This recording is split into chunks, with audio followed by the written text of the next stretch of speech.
Neste episódio do E2, não percas no Repórter E2 as comemorações dos 29 anos do IPL, onde foi atribuído o título honoris causa ao comendador Dinarte Machado. Na rubrica Cenas, conhece o ator Francisco Ariosa, que te vai falar sobre os seus projetos como ator, mas também sobre a sua infância e os desportos que pratica. Quando uma relação acaba, pensa-se sempre na outra pessoa durante uns tempos. No Ponto Move, um rapaz conta o que sentiu e o que mudou quando a sua relação acabou e como, passado um tempo, se tem de avançar. No Panorâmicas tivemos a conversa com Rui Ávila, produtor executivo da Shine Iberia. Atualmente, encontra-se a produzir o Masterchef Portugal.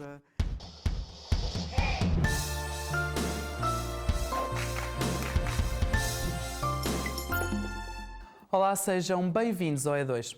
O convidado do Panorâmica de hoje é o produtor executivo da Shine Iberia. É licenciado em Engenharia Civil, mas fez toda a sua carreira na área da produção de televisão. Foi produtor de programas bem conhecidos do público português, como A Casa dos Segredos e Portugueses pelo Mundo, e de novelas como Sonhos Traídos e Coração Malandro. Atualmente encontra-se a trabalhar na nova edição do Masterchef Portugal. Temos aqui connosco hoje em estúdio Rui Ávila. Olá, Rui. Antes de mais, seja muito bem-vindo ao E2. Rui, tu vieste para Lisboa para estudar Engenharia Civil e atualmente és o produtor executivo de uma empresa que se dedica à produção de conteúdos televisivos, quer em Portugal, quer em Espanha. De onde é que surgiu esse interesse pela televisão? O interesse pela televisão surgiu, vamos retomar um bocadinho atrás, eu vim para Lisboa, eu sou dos Açores, vim para Lisboa tirar Engenharia Civil. E no terceiro ano da faculdade tive necessidade de começar a trabalhar para poder pagar os estudos e na altura surgiu uma oportunidade de trabalhar como assistente de produção na RTP, através de amigos em comum, curiosamente com a Teresa Guilherme na altura, e foi aí que entrei no mundo da televisão. Entretanto acabei o curso e curiosamente nunca exerci, nem sequer me inscrevi na ordem dos engenheiros. Então foi por necessidade de começares a trabalhar Foi por necessidade enquanto ainda estavas a tirar o curso. E depois rapidamente percebi que era a minha praia, porque sentia-me confortável e não tinha a ver com os estrelatos ou com o convívio com as estrelas ou os apresentadores ou os atores. Tinha sim a ver pelo facto de gerir pessoas, gerir meios humanos, que é uma coisa para mim muito mais interessante do que gerir obras ou gerir máquinas. Provavelmente era um bichinho que já tinhas aí dentro e que nunca se tinha manifestado, terá sido isso. Eu acho que normalmente aos 16, 17 anos, quando temos que escolher o que é que queremos ser na vida, e remontando a muitos anos atrás, nos Açores um bocadinho mais profundo, nós não temos referências nem conhecimentos suficientes para perceber o que é que queremos fazer o resto da vida. E muitas vezes deparamos-nos com estas surpresas, que neste caso foi maravilhosa, porque rapidamente tomei o meu rumo sem ter que andar a saltar de uma área para a outra. E quais são as características que, por norma, um programa português deve ter para que possa vingar lá fora? Eu acho que um programa português ou um programa de qualquer território, as características que tem que ter tem que ser facilmente adaptável à realidade de cada país e às circunstâncias de cada país e à cultura desse determinado país. Há programas, por exemplo, agora estamos a fazer também o Achas que Sabes Dançar. Para nós é um bocadinho mais difícil de produzir, porque nós não somos um país com tradição tão vasta de dança. Como, por exemplo, como nos Estados Unidos. Portanto, eu acho que o segredo para um programa funcionar noutros territórios é que seja suficientemente abrangente dentro da cultura e da maneira como as pessoas consomem televisão desse determinado país. Mas o programa pode ser adaptado à cultura do país ou não? Sim, mas às vezes para se chegar a essa cultura já não é o programa original que estamos a fazer, já o desvirtuámos tanto que se calhar era preferível ter pensado noutro de raiz. E não conseguem arranjar esse meio termo? Têm que conseguir arranjar o meio termo entre a adaptação à cultura e não alterar muito face ao formato original. Isso é o nosso desafio todos os dias, da Shine e de todas as produtoras, que é olharmos para um formato que é feito num país onde tem milhões de telespectadores e pensarmos que temos que fazer para um país onde temos apenas 3 milhões de telespectadores, onde o público é sempre o mesmo. O público cansa-se mais facilmente do mesmo formato. Quando tu passas de uma temporada para outra, tens que ser muito mais criativo entre temporadas, do que na versão original, porque há muita gente a ver televisão, nós aqui somos sempre os mesmos. Somos quase 10 milhões, mas apenas 3 milhões consomem a televisão como dita generalista. Mas há formatos que se mantêm ao longo das várias edições, sem grandes alterações. Sim, há formatos que a novidade tem a ver com os concorrentes que lá estão e não propriamente com a mecânica. Não percam a segunda parte do Panorâmica com Rui Ávila. O E2 continua, nós estamos de volta daqui a pouco. O Instituto Politécnico de Lisboa celebra este mês 29 anos de existência. A celebração deste acontecimento é na Escola Superior de Música, onde estivemos à conversa com alguns convidados. O repórter E2 decidiu marcar presença. Venham connosco.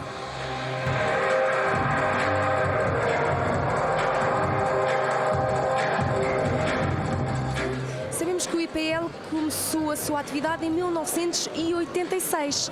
Que mudanças é que acha que foram mais relevantes ao longo deste grande percurso? Ora, apesar do Instituto Politécnico de Lisboa ter iniciado a sua atividade na data que referiu, a verdade é que o Instituto Politécnico de Lisboa é composto por um conjunto de escolas que já existiam muito antes.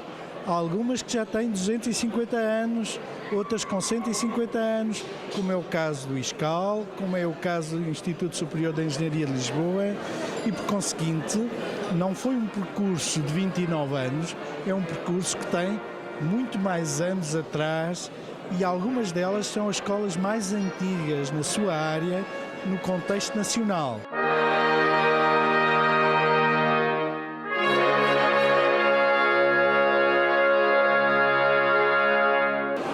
As metas do IPL são as metas do país.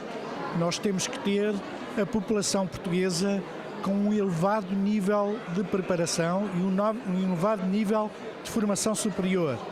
Em 2020, o projeto europeu prevê que Portugal tenha 40% da população entre os 30 e 34 anos com um diploma de estudos superiores. Estamos longe disso. Mas isso é fundamental para desenvolvermos um país competitivo, um país que seja capaz de dar respostas às necessidades da sociedade ocidental, que sejamos capazes de viver uma sociedade não de baixo custo, de baixo salário, mas de alta tecnologia, de conhecimento elevado, capazes de projetar um futuro bom para a sociedade portuguesa.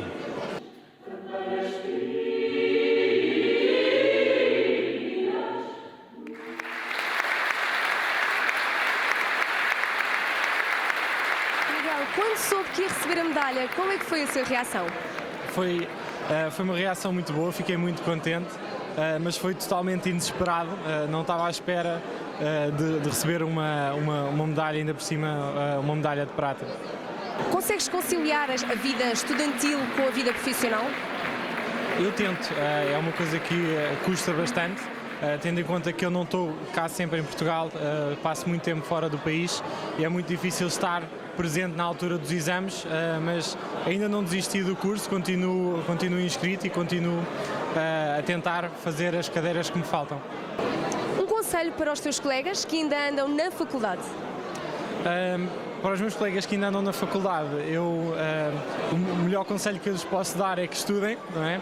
Mas também que não desistam dos seus sonhos e dos projetos, sejam eles qual forem, que foi o que eu fiz. Cristina, como é que é ser distinguida no meio de tantos estudantes bem-sucedidos? É uma honra, é um orgulho enorme.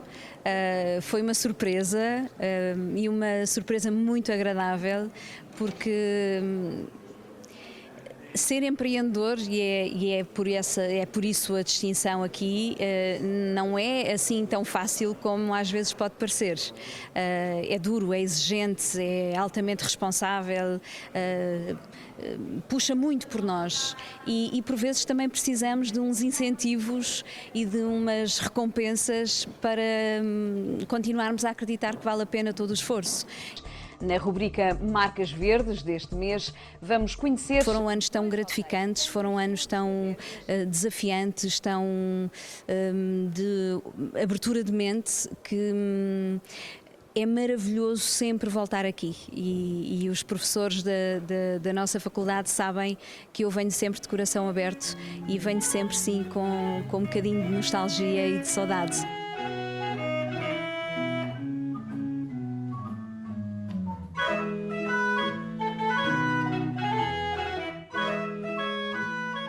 Bom, Dinardo Machado não é uma figura da música, é uma figura de construtor de órgãos para se fazer música.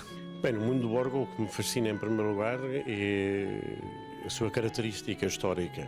Portanto, a sua identidade histórica, a forma como eles soam, a forma como eles estão construídos, o seu aspecto próprio português.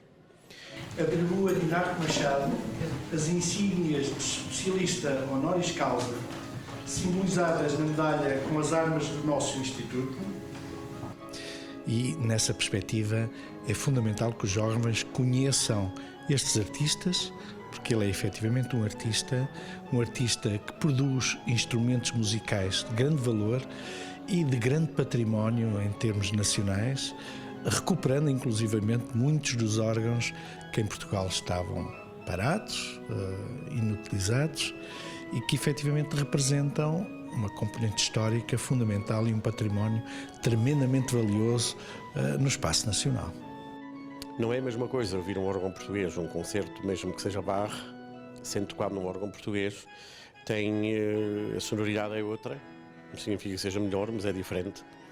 O facto é que ouvir Bach num órgão alemão da mesma altura, ouvir Bach num órgão português, acabamos por perceber que a música é de Bach, mas a identificação sonora é de um instrumento português. É a nossa própria cultura, a forma como falamos, a forma como dizemos as coisas, como cantamos, etc.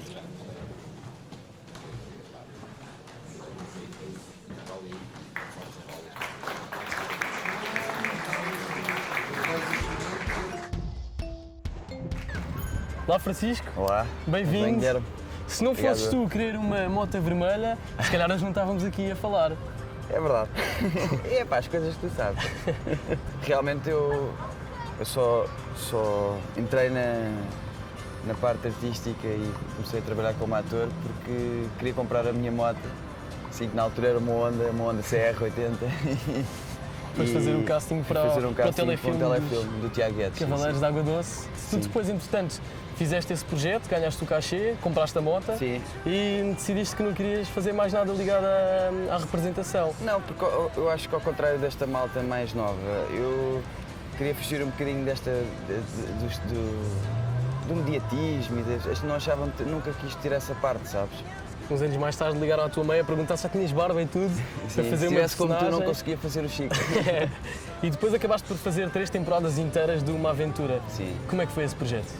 Foi um projeto que guardo com imenso carinho. Acho que é o projeto que as pessoas mais me conhecem. Não foi o único que fiz na vida, como é óbvio. Depois fiz muito mais coisas, mas realmente foi aquele que me marcou e que me impulsionou para ser ator. O Chico era uma personagem muito parecida contigo, ele tinha muito de ti. Sim, tinha muito de mim. Como qualquer personagem tem sempre muito de nós, não é? Mas ainda bem, porque a minha formação na altura não era muita, então se fosse muito diferente de mim era difícil ter conseguido fazê-lo. Olha pessoal, está tudo estragado. Este ano não vou poder ir com vocês para lado nenhum. Não vou poder sair de casa, não vou poder ir à praia. Depois, mais tarde, dizes que a personagem que te foi mais complicada de fazer foi o João, agora nos Sinais de Vida. Ele era uma personagem que era tudo aquilo que tu não eras. É tudo aquilo que eu não sou, que é uma pessoa tímida, que... Rapaz de uma mulher só também? Rapaz de uma mulher só. Agora já és. Nós estamos no hospital! Já se levar-vos! Mas sim, esse tipo de atitudes que eu não tenho, mas que não foi por isso que foi difícil. O projeto foi difícil pelo projeto em si, que são... Gravaram 80 episódios em 3 meses. Em 3 meses, sim, as coisas foram muito... E eu na altura já não fazia televisão há muito tempo e é estranho adaptar-se assim a uma coisa rápida, mas pronto, as coisas fazem-se e acho que as pessoas gostaram. Já fizeste muitos filmes importantes, como o Lápis Azul ou mesmo o Grande Quilapi, que agora até está muito nomeado para os prémios Sofia deste ano. Não te vês do outro lado, a realizar? Olha, isso é uma pergunta muito interessante, Guilherme. É um bocado clichê a história do ator que acaba por realizar. Eu sempre tive muito fascínio pela parte trás das câmaras. Eu sempre tive muito fascínio por essa situação. Mas neste momento quero estar do lado de cá durante muitos anos e acho que só quando a minha cabeça e as ideias que tenho e se calhar a influência toda que tive na vida me fizer contar uma história, é que acho que vou passar para o lado de lá. Mas sim, será uma coisa que a longos anos irei ter vontade de fazer. Hoje em dia será ter uma grande aventura? É. Para mim é. Há malta que tem mais sorte do que eu. Mas eu tenho que sempre lutar pelas minhas coisas. Foi importante para ti a liberdade que tiveste na tua infância? Sim, sem dúvida. Os meus pais sempre me deram muita liberdade. Eu vivi no Cartaz até aos 18 anos, portanto... eu lembro-me na primeira classe, ia com o meu irmão na bicicleta para a primária. Na segunda classe já ia na minha trotineta. Portanto, isto é impensável hoje em dia, não é? E não é só isto, depois, entretanto, a liberdade e a educação que os meus pais me deram acho que foi muito interessante. Deixaram-nos fazer tudo e eu acho que foram confiando e, na verdade, os meus pais nunca me foram buscar nunca os envergonhei, nem nunca me foram buscar a lado nenhum que... Por exemplo, uma prisão, uma coisa qualquer, nunca fui de fazer muitas asneiras. Fazia asneiras, mas saudáveis. Ouvi dizer que fugiste à polícia de moto, não foi? Não, isso não aconteceu. Eu era dos mais novos, era o puto Chico, e estava sempre com os primos e com os meus irmãos mais velhos, e sempre fui uma pessoa de me dar muito com as pessoas mais velhas por isso, por influência dos meus irmãos. Sempre fui uma pessoa extrovertida, faço amigos em todo lado, sempre fui também muito sociável, e pronto, e acho que... Para isto na infância era isso. Tu fazes tudo, tu fazes surf, vela, triatlo, karting, karaté, motocross, o que é que tu não fazes, pá? Os meus pais são e foram professores durante toda a vida de educação física e, portanto, o desporto foi uma coisa que sempre esteve presente em casa. Mas, sim, mas hoje em dia o desporto para mim é um hobby, não é uma coisa que faço por prazer. Hoje em dia, por acaso, o que tenho feito mais é surf, não tenho... A vela, deixei um bocadinho a vela agora de lado e não há tempo nem dinheiro para tudo. O teu irmão de volta que era o teu grande parceiro, sim. Ele tinha o barco? Exatamente, era ele que mancava a cena. Depois ele vendeu o barco e olha, agora... Francisco, se eu agora te desafiasse a apanhar aí umas ondinhas, eras menino para isso ou nem para Eu tenho estado a ver, não quero ficar de costas, mas eu tenho estado a ver. Está muito crowd, não está? Mas eu se calhar vou ir ver o que é que se passa. Bacana. És um verdadeiro surfista ou é um surfista de banheira? Não, acho que sou verdadeiro, acho que eu apanho nas ondas. Eu não sou nenhum John Florence, mas nem um Kelly Slater, mas... Daqui uns aninhos, estás lá perto. Então bora lá então. Olha, Guilherme, muito obrigado. Obrigado, Francisco, foi um prazer, grande abraço. É assim, eu não sei fazer surf, mas depois combinamos aí, dás-me umas lições. Exato. Pronto, vamos lá então agora ver como é que é surfar. Pessoal, até logo.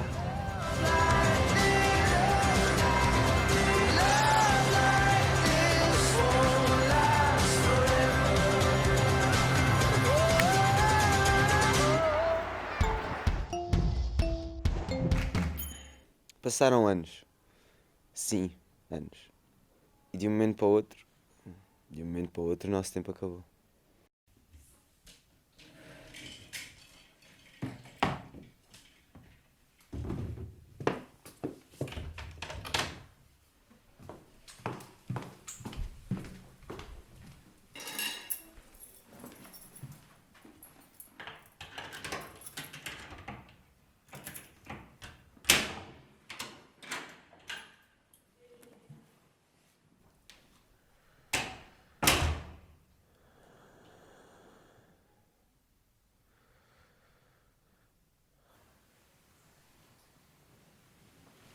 A nossa relação foi mudando e nunca pensei que mudasse tão depressa.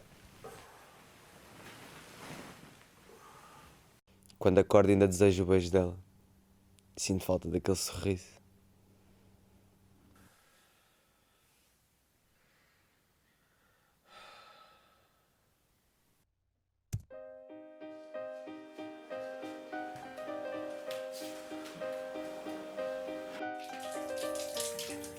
Perdia e esse nunca foi o meu desejo.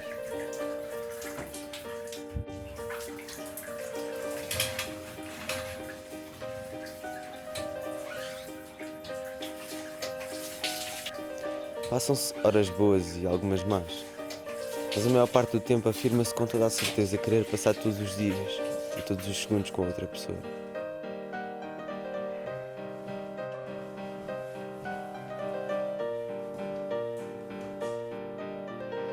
pequeno almoço era o melhor momento do meu dia.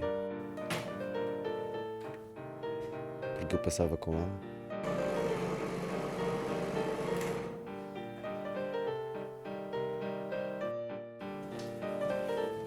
O tempo afastou de mim.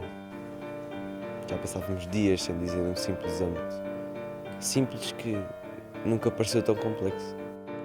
Penso no tempo que passávamos e esqueço-me de viver. Não sei que tempo tenho e então vejo-me parado, fixo, como um relógio sem corda.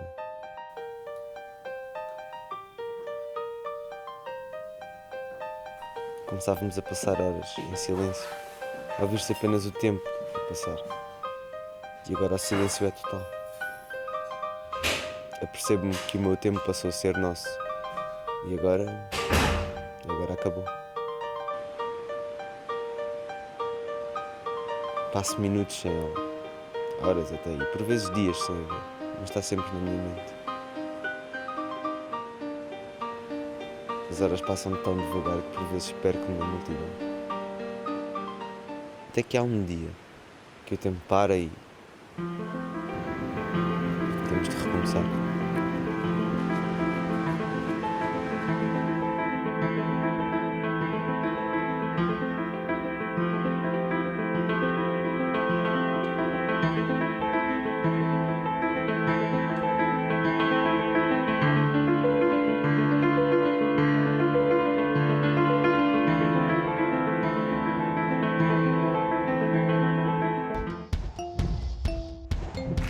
Estamos de volta para a segunda parte do Panorâmica com Rui Ávila, o produtor executivo da Shine Iberia. Rui, tu já tiveste diferentes programas a passarem ao mesmo tempo em diferentes canais. Como é que tu lidas com a pressão das audiências? Eu penso sempre que as audiências devia ser secundário. Esse é o ponto de partida. Ou seja, eu penso sempre na eficácia dos programas, do ponto de vista tem que ser bem feito, estarem lá toda a parte técnica, bons concorrentes, boa luz, boa realização, e as audiências deviam vir por acréscimo. É lógico que no dia-a-dia essa gestão não é possível e muitas vezes nós vamos por um determinado caminho porque sabemos que é mais eficaz junto do determinado público que nós queremos atingir. Eu só tive uma vez 2 programas em simultâneo no ar, que foi o The Voice e o Vale Tudo. Curiosamente, o público era um bocadinho o mesmo, porque a alternativa no terceiro canal eram reality shows. E o pensamento foi, eu sei o que é que cada equipa está a preparar para determinado programa, portanto, eu tenho que os induzir a fazerem melhor, porque eu sei o que é que o colega da carteira ao lado está a fazer. Mas entre eles não havia comunicação, portanto, eu era a única pessoa que sabia exatamente os conteúdos e o que é que ia acontecer em cada domingo. Tentas motivar as duas equipas também por esse facto. Exatamente, não vais por aí, vai mais. Olha, vi isto, tiveste a ideia e foi fácil. Porque sabes o que está a ser feito no programa ao lado. Portanto, não encara isso como uma coisa negativa, mas até como uma coisa positiva, que é quase nós temos que nos superar a nós próprios. Falando novamente aos programas que atraem muitos espectadores, o que é que os programas de talento têm que os façam atingir grandes audiências? Porque eu acho que todos nós temos um talento escondido e acho que é uma maneira, eu acho que as pessoas de alguma maneira se revêem. Todos nós temos uma opinião se uma pessoa canta bem ou se canta mal, independentemente de sabermos cantar. Portanto, os programas de talento é uma coisa que facilmente nós conseguimos opinar e acho que é isso que os torna mais abrangentes, se calhar, do que outros géneros de televisão. Rui, os formatos reality TV, tal como os conhecemos hoje, continuarão a ter sucesso no futuro ou terá de existir uma inovação do conceito para acompanhar as exigências dos telespectadores? Em Portugal nós estamos um bocadinho estagnados nessa evolução. No resto do mundo o reality TV avançou para uma coisa que nós chamamos agora doc-realities ou factual, que é acompanhar as pessoas no seu dia-a-dia, nas suas vivências, ou até metidos numa casa, mas gravado sob outra perspectiva, não tão pelo lado de voyeurismo, mas quase pelo lado documental. E essa tem sido a evolução natural do reality TV. em Portugal ainda estamos a conseguir consumir os reality TVs como foram concebidos inicialmente, portanto não há necessidade, se calhar, ainda de os mudar. Porque a partir nós mudamos os conceitos quando deixa de ser eficaz. Se continua a ser eficaz, não vale a pena estar com grandes inovações. Essa Muito é a minha obrigado, opinião. Rui, por teres aceitado o nosso convite. Este foi mais um Panorâmica. O E2 fica por aqui. Estamos de volta para a semana.